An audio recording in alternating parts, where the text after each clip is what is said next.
lini serikali itaanza ujenzi wa chuo cha VETA tarafa ya Nyabionza na Nyakika, kwani kuna umbali mrefu toka chuo cha VETA Kayanga?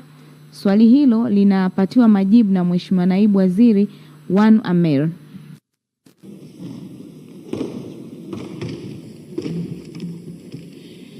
Mheshimiwa Naibu Spika, kwa ruhusa yako na kwa niaba ya Mheshimiwa Waziri wa Elimu, Sayansi na Teknolojia, naomba nijibu swali la Mheshimiwa Innocent Luga Bashungwa, mjumbe wa Karagwe, kama ifuatavyo.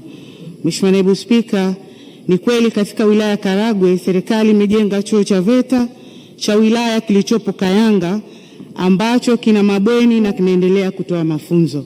Mheshimiwa Naibu Spika, kwa sasa wananchi wa tarafa za Nyabionza na Nyakakika wanaweza kuendelea kutumia chuo hicho kwa kuwa kinatoa huduma ya malazi katika mabweni yaliyojengwa kwa ajili ya wanafunzi wanaotoka umbali mrefu.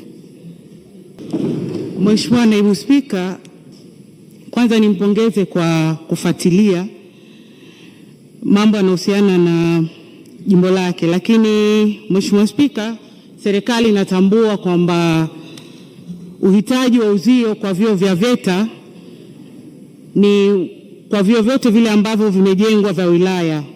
Serikali inafanyia kazi kwa awamu swala hili, ambapo chuo cha VETA cha Kayanga ikiwa miongoni mwa vyuo ambavyo vimo katika mpango huo. Lakini swali lake la pili, nakubaliana na yeye kwamba bweni lile ambalo liko sasa hivi la wasichana ni bweni halitoshi. Lakini hatua za dharura zimechukuliwa. Kuna jengo moja la chuo cha Kayanga limefanywa ukarabati kwa ajili ya kuwaweka wasichana wetu, na ujenzi umeshakamilika na fedha ya kupeleka furniture imeshatengwa.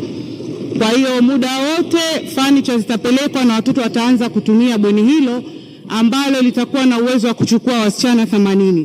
Lakini pia serikali imeweka mpango wa muda mrefu wa kujenga jengo la wasichana ambalo litakuwa na uwezo wa kuchukua wasichana 200. Kwa hiyo naamini wasichana wa wilaya ya Kayanga watakuwa wapo salama na watapata mafunzo ipasavyo. Asante sana Mheshimiwa Naibu Waziri kwa majibu ya Mheshimiwa mbunge, tunakushukuru sana.